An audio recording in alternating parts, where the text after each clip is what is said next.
Hi friends, മീൻ പിടിക്കാൻ പോയപ്പോഴത്തെ കുറച്ച് വീഡിയോകളും കൂടെ നിങ്ങളുമായിട്ട് പങ്കുവെക്കാമെന്ന് വിചാരിക്കുകയാണ്. ഈ കാണുന്നത് അമേരിക്കൻ ഹെറിംഗൾ എന്ന് പറയുന്ന പക്ഷിയാണ്.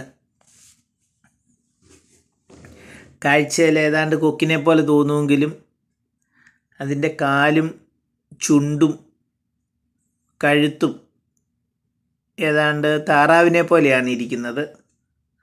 വളരെ ദൂരം പറക്കാൻ കഴിയും. ചിറക് വിരിച്ച് കഴിയുമ്പോഴത്തേനും ഏതാണ്ട് 1 മീറ്ററിൽ കൂടുതൽ ചിറകിന് വിസ്താരമുണ്ട്. അതുപോലെ തന്നെ തൂക്കമാണെങ്കിൽ ഒരു 600 ഗ്രാം 700 ഗ്രാമൊക്കെ തൂക്കം വരും. ഞങ്ങൾ ആ പക്ഷിയുടെ അടുത്ത് ചെന്നിട്ടും അങ്ങനെ പറന്നു പോകണമെന്നോ പേടിയൊന്നുമില്ല. കാരണം ഇവിടെയുള്ള പക്ഷികൾക്കും മൃഗങ്ങൾക്കും ഒന്നും ആരെയും പേടിയില്ല, ആരും ഒന്നും കാണിക്കുകയില്ലെന്ന് അതിനൊക്കെ അറിയാം.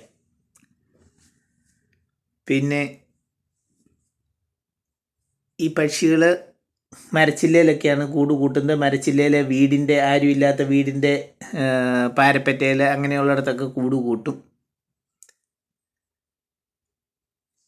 ഇപ്പം നിങ്ങൾ കാണുന്നത് മൂൺ ജെല്ലി ഫിഷ് എന്ന് പറഞ്ഞൊരു മീനാണ്. ജെല്ലി ഫിഷിൻ്റെ പ്രത്യേകത എന്ന് പറഞ്ഞു കഴിഞ്ഞാൽ അതിന് തലച്ചോറോ ബ്ലഡോ യെല്ലോ അതല്ലെങ്കിൽ ഹൃദയമോ ഇങ്ങനെയുള്ള ഒരു സാധനവും ഇല്ല. നമ്മൾ കണ്ടു കഴിയുമ്പോൾ ഏതാണ്ട് ഒരു ചേന കമത്തി വെക്കുന്ന ഒരു മുഴുപ്പും കാണും. ഏതാണ്ട് ഷേപ്പ് അത് തന്നെയാണ്.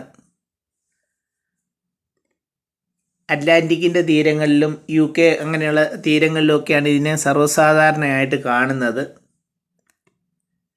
ഇത് ബാക്കിയുള്ള മീനുകൾ ഇതിനെ തിന്നാറുണ്ട്. പിന്നെ ചില മെഡിസിനൽ യൂസുകളും ഈ ജെല്ലി ഫിഷുകളുടെ ചില മെഡിസിൻസൊക്കെ ഉണ്ടാക്കാനായിട്ട് ഉപയോഗിക്കുന്നുണ്ട്. പിന്നെ ചെറിയ പായലൊക്കെയാണ് ഇത് തിന്നുന്നത്.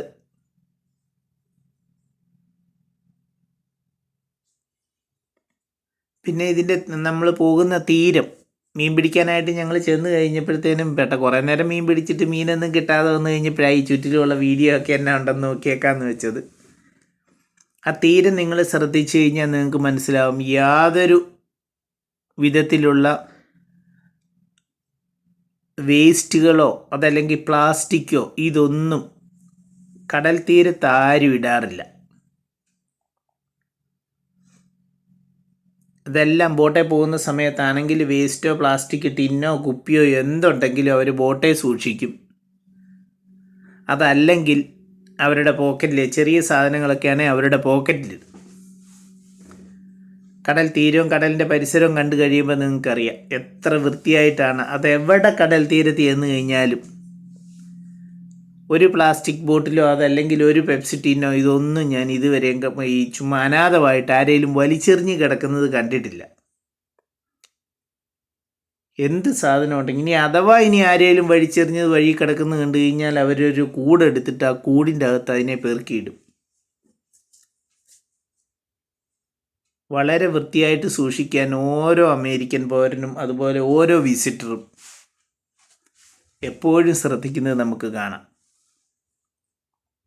അതുപോലെ തന്നെ കടൽ തീരം തന്നെയല്ല, നമ്മൾ നടക്കുന്ന വഴിയാണെങ്കിലും ശരി, നമ്മൾ ബസ്സിന് പോകുകയാണെങ്കിലും ശരി, നമ്മളൊരു റെസ്റ്റോറൻറ്റ് ചെല്ലുവാണെങ്കിലും ശരി, എവിടെ ചെന്നാലും ഇരിക്കുന്ന പരിസരം അവർ കൃത്യമായിട്ടും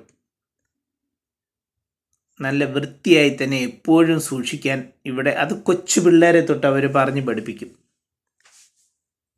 നമ്മുടെ ഇവിടെ കൊച്ചു പിള്ളേരോട് എന്നാ പറയുന്നത്, ഈച്ചീച്ചയെന്ന് പറയുന്ന പോലെ വേസ്റ്റ് യാതൊരു കാരണവശാലും പുറത്തേക്ക് ഇടരുത് എന്നവർ കൃത്യമായിട്ടും പറഞ്ഞ് പഠിപ്പിക്കും. പകൽ കുറേ നേരം ചൂണ്ടയിട്ട് മടുത്തു കാര്യമായിട്ടൊന്ന്. കാരണം പകൽ സമയത്ത് അങ്ങനെ മീൻ കൊത്തുകയില്ല. ഒന്ന് വൈകുന്നേരം ആകണം, അതല്ലെങ്കിൽ അതിരാവിലെ. വലിയ മീനുകളൊക്കെ കിട്ടണമെങ്കിൽ രാത്രി തന്നെ ആകണം, എന്നാലേ എന്തെങ്കിലും വലിയ മീനുകളൊക്കെ കിട്ടുകയുള്ളൂ. എൻ്റെ കൂട്ടത്തിൽ തോമസ് ഉണ്ട്. ഫോട്ടോ എടുക്കാനായിട്ട് ഞങ്ങളിങ്ങനെ ചുമ്മാ പോകുമ്പം തോമസും ഞാനും കൂടിയാണ് പോകുന്നത്.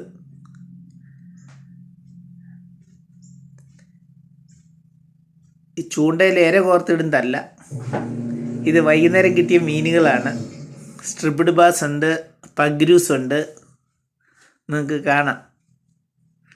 ഒരു 3-4 മണിക്കൂറൊക്കെ ഇരിക്കുവാണെങ്കിൽ ഒരു 5-6 കിലോ മീനൊക്കെ കിട്ടും. ചൂണ്ടയിടാൻ ഒരാളും കൂടെ കൂട്ടുണ്ടെങ്കിൽ ആഘോഷമായിട്ട് മീൻ പിടിച്ചുകൊണ്ട് പോരാം. ചൂണ്ടനൂലയിൽ ഇരയല്ല കോർക്കുന്നത്. നമ്മളവിടെ ഇര കോർത്തിടുന്ന പോലെ ഇരയല്ല കോർക്കുന്നത്. പ്ലാസ്റ്റിക് കൊണ്ടുള്ള മീൻ അതിവിടെ ഇഷ്ടംപോലെ വാങ്ങിക്കാൻ കിട്ടും.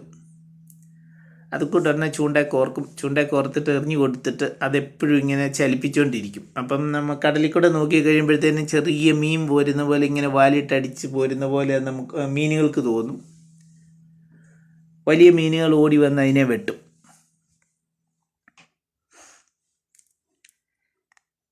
ആലപ്പുഴ മണ്ണും വെള്ളം ഓടിച്ചതാണെന്നും പറഞ്ഞ ഒരാൾ ഓടിക്കുന്നതാണ് ബോട്ട്.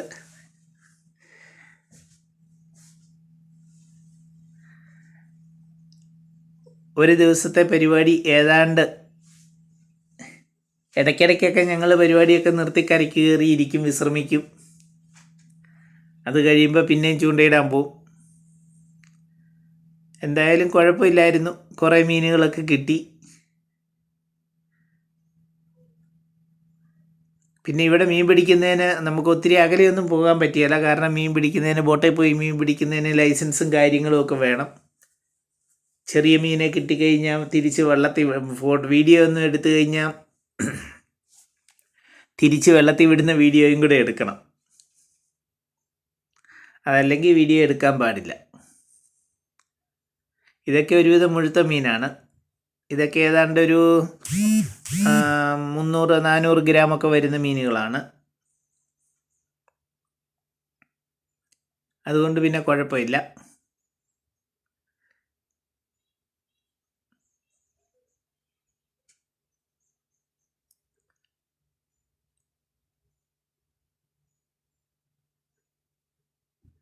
വൈകുന്നേരം ആയപ്പോഴാണ് പിന്നെയും കുറച്ചുകൂടെ മീൻ കിട്ടാൻ തുടങ്ങിയത്. സന്ധ്യയാകാറായി, ഏതാണ്ട് ഒരു 5 മണിയൊക്കെ ആകാറായി. 5 മണി കഴിഞ്ഞപ്പോൾ തൊട്ട് കുറേശ്ശെ മീനുകളൊക്കെ കിട്ടാൻ തുടങ്ങി.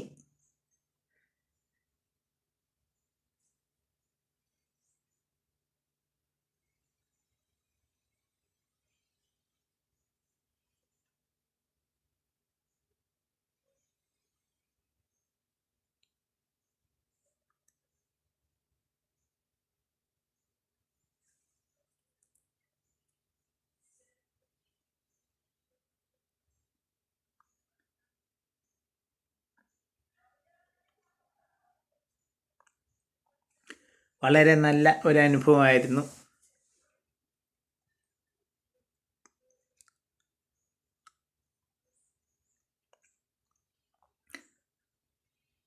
കണ്ടോ, കടൽ തീരമൊക്കെ കിടക്കുന്നത് കാണാം. വളരെ ഭംഗിയായിട്ട് അവർ എല്ലാ ഏരിയയും തന്നെ വളരെ ഭംഗിയായിട്ട് സൂക്ഷിക്കുന്നുണ്ട്.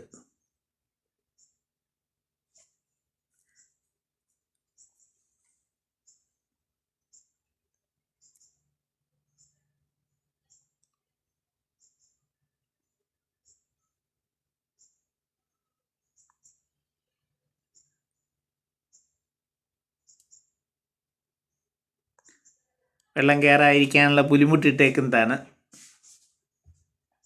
ചില ഏരിയയിൽ, അതായത് ബിൽഡിങ്ങുകളൊക്കെ ഉള്ള ഏരിയയിൽ, കടൽ തീരത്തിനോട് ചേർന്ന് ബിൽഡിങ്ങുകളൊക്കെ ഉള്ള ഏരിയയിൽ ഇങ്ങനെ കല്ലുകളിട്ട് തിരകൾ അടിച്ച് കയറാതെ നോക്കിയിട്ടുണ്ട്.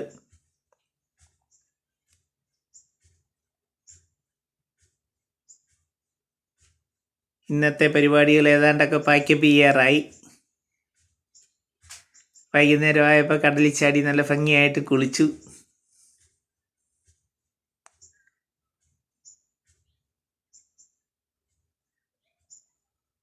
കുറച്ച് നേരം നീന്തി. ഇവിടെയൊക്കെ ആൾക്കാരും ഒക്കെ ഉള്ള സ്ഥലമായതുകൊണ്ട് അങ്ങനെ നമുക്ക് പേടിക്കാനൊന്നുമില്ല.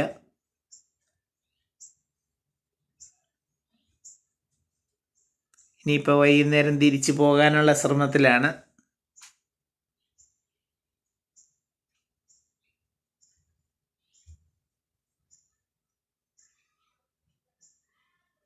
ഏഴുമണിയാകുമ്പോഴത്തേനും സന്ധ്യയാവും. സൂര്യാസ്തമയമൊക്കെ കണ്ടു കഴിഞ്ഞേച്ച് തിരിച്ചു പോകാമെന്ന് വിചാരിച്ചാണ്.